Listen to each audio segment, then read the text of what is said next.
வள்ளலாரின் 102 ஏக்கர் வடலூர் நிலத்தை அபகரிக்கும் மு.க. ஸ்டாலின் குடும்பம். வேடிக்கை பார்க்கும் பிஜேபி. வாயை திறக்காத எடப்பாடி. ஆன்மீகவாதிகளே சிந்தியுங்கள். சந்தர்ப்பவாத அரசியல்வாதிகளை புறக்கணியுங்கள். வாக்களிப்பீர் நோட்டாவிற்கு. இவன் நேதாஜி மக்கள் கட்சி.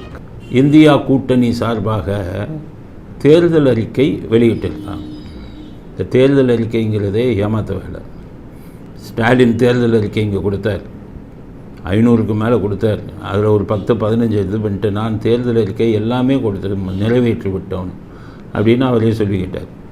தேர்தல் அறிக்கை ஏமாற்ற வேலை. அது மாதிரி இப்போ இந்திய மக்களை ஏமாத்துறதுக்காக திமுக அங்கம் வகிக்கும் இந்தியா கூட்டணி அவங்க தேர்தல் அறிக்கை வெளியிட்டிருக்காங்க. என்ன வெளியிட்டிருக்காங்க? நீட்டு தேர்வு அந்தந்த மாநிலங்களே முடிவு செய்ய சொல்லிடுவாங்களாம் இவங்க ஆட்சிக்கு வந்தால். நல்லா யோசிங்க, நீட் தேர்வை கொண்டு வந்ததே காங்கிரஸ் தான். திமுகவும் காங்கிரஸ் கூட்டணியாக இருக்கும்போது தான் நீட் தேர்வு மத்திய அரசாங்கத்தில் கொண்டு வந்தாங்க. அது ஏன் நீட் மத்திய அரசாங்கம் கொண்டு வந்தாங்க? மாநில அரசாங்கம் இதில் தான் இருந்தது. கல்விங்கிறது மாநில அரசுடைய கட்டுப்பாட்டில் இருந்தது. கருணாநிதி அதை மத்திய அரசு பட்டியலில் போகும்போது அமைதியாக இருந்து பறிகொடுத்தார். கல்வி அப்படிங்கிற இதில் முடிவெடுக்கக்கூடிய மாநிலங்களின் உரிமையை பறிகொடுத்தார். அந்த திமுக கூட்டணியில் ஆட்சியில் இருக்கும்போது காங்கிரஸ் தான் கொண்டு வந்தாங்க நீட்டை. இப்போ அவங்களே என்ன சொல்கிறாங்க, மாற்றி இனிமேல் நீட் வந்தால் அந்தந்த மாநிலங்கள் முடிவு செஞ்சுக்கலாம் அப்படின்னு சொல்கிறார். ஸோ திமுகவுக்கு ஜால்ரா அடிக்க. திமுக நீட்டு ரத்து பண்ணணும்னு ஒத்த காலில் நிற்கிறாங்களே. சின்ன பையனும் வரும், ஸ்டாலினும் சின்ன பையனும் ஒத்த கால். சின்ன பையன் கையெழுத்து வாங்குவேன்னாரு. கையெழுத்து எங்கே போச்சு? எத்தனை பேர்கிட்ட வாங்கினாரு கேளுங்க.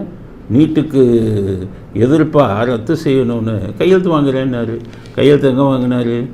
50 லட்சம் 30 லட்சம் 50,000 பேர்கிட்ட கூட வாங்கலை.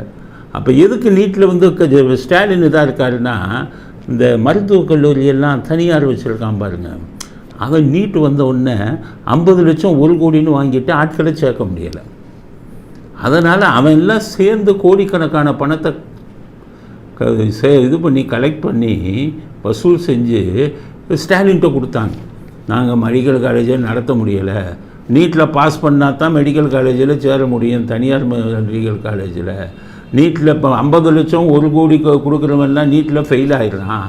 ஆக நாங்கள் பிழைக்கணும்னா நீட்டை ரத்து செஞ்சிங்கன்னா தான் 40 மார்க்கு 35 மார்க்கு 45 மார்க்கு வாங்கினவன்ட்டெல்லாம் 1 கோடி 2 கோடின்னு வாங்கிட்டு கொடுக்க முடியும். உங்களுக்கு இத்தனை கோடி வச்சுக்கோங்க, நீட்டை ரத்து செய்யுங்க. அதனால தான் ஸ்டாலின் குதிக்கிறார். நீட்டு ரத்து செய்யணும். நம்முடைய பிள்ளைகளுடைய படிப்பை தீர்மானம் பண்ணுறதுக்கு ஸ்டாலின் யார்? ஸ்டாலின் படிக்காத ஆள், டெவலப்மெண்ட்டை தவிர ஒன்றும் தெரியாது. அவர் தமிழ்நாட்டில் இருக்கக்கூடிய பெற்றோர்கள் தங்களுடைய பிள்ளைகளுக்கு எது தேவைங்கிறது முடிவு செய்யக்கூடியது அவங்களுடையது. இதில் தொலையிட படிக்காத ஸ்டாலினுக்கு என்ன வேலை? அவருக்கு என்ன தெரியும்? அதனால் இதுக்காகவே காங்கிரஸுக்கு ஓட்டு போடாதீங்க, இந்தியா கூட்டணிக்கு ஓட்டு போடாதீங்க. தமிழ்நாட்டில் இருக்கிறவங்களும் சொல்கிறேன், இது வந்தாங்கன்னா மறுபடியும் இந்த ப்ரைவேட் மெடிக்கல் காலேஜ் இவங்ககிட்டெல்லாம் உரிமையாளர்கள்ட்ட பணத்தை வாங்கிக்கிட்டு கோடிக்கணக்கில் நீட்டை ஒழிச்சிடுவாங்க. நீட்டை ஒழிச்சிட்டிங்கன்னா நீங்கள் அமெரிக்காவில் போய் டாக்டருக்கு சேர முடியாது, ரஷ்யாவில் போய் சேர முடியாது, இங்கே இருக்கிற பெங்களூரில் போய் சேர முடியாது, இங்கே இருக்கிற ஆந்திராவில் போய் நீட்டு டாக்டர் படிப்புக்கு சேர முடியாது.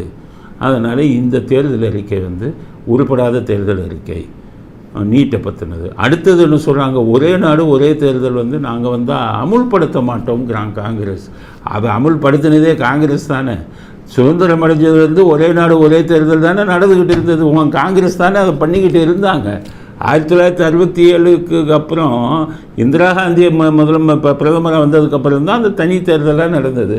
இவங்களே தேர்தல் ஒரே நாடு ஒரே தேர்தல் கொண்டு வருவாங்களாம் காங்கிரஸ். இவங்களே ரத்து செய்வாங்களாம். நம்ப முடியுமா? அடுத்தது என்ன சொல்கிறாங்க, கல்வி கடனை தள்ளுபடி செய்வோமா. இது ஒரு வகையான ஏமாத்து வேலை. கல்வி கடனை தள்ளுபடி செய்வோம்னு ஸ்டாலின் சொன்னார். தமிழ்நாட்டில் இதுவரை தள்ளுபடி செஞ்சாரா? ஊரை ஏமாத்தினார் இல்லை. இப்போ நாட்டை ஏமாத்துறதுக்காக காங்கிரஸ் அந்த வாக்குறுதியை கொடுக்குறாங்க. இன்னொரு ஏமாத்து வேலை, ஒவ்வொரு பெண்களுக்கும் 1 லட்சம் ரூபா கொடுப்பாங்களாம் மாதம் வருஷத்துக்கு. இவர் ஸ்டாலினே 1000 ரூபா கொடுக்குறாரு. அதுவும் முக்கியமான ஆளுகளுக்கு தான் கொடுக்குறாரு. கட்சிக்காரன் ரெக்கமெண்டேஷன் ஆளுகளுக்கு தான் கொடுக்குறாரு. கட்சிக்காரன் ரெக்கமெண்டேஷன் பண்ணலைன்னா கிடையாது. இந்த லட்சணத்தில் இந்தியா பூரா வருஷத்துக்கு இப்போ 1 லட்சம், இப்போ மாதம் 9,000 ரூபா கொடுப்பாங்களாம். சாத்தியமா? ஏமாற்று வேலை தானே.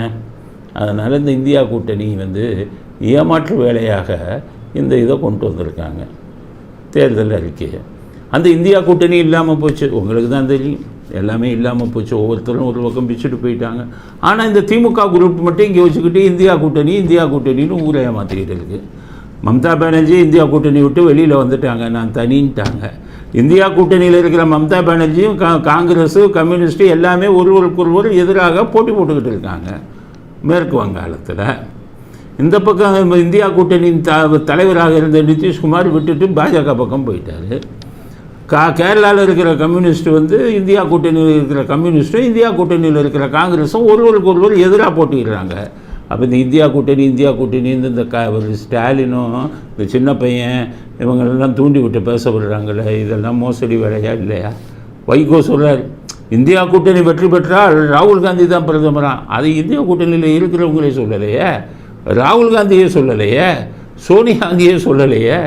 இந்தியா கூட்டணியில் யார் பிரதமர்னு தெரியாமல் தானே தேர்தல் சந்திக்கிறாங்க. வைகோக்கு என்ன ஆச்சுன்னு தெரியல. அது வெற்றி பெற்றால் ராகுல் தான் பிரதமர்னு அவங்களே வாய் திறக்கலையே. இவங்க என்ன சொல்கிறாங்கன்னா, கனிமொழி இந்தியா கூட்டணி வந்தால் தான் நாடு பாதுகாப்பாக இருக்குமா. இந்தியா கூட்டணி இப்போவே சைனாவுக்கு விலை பேசுகிறாரு கனிமொழி. சைனா இங்கே எதிரி நாடான்னு கேட்குறாரு. ராக்கெட் இதை அமைச்சா சைனா ஃபோட்டோவை போட்டு போஸ்டர் விட்டுறாங்க.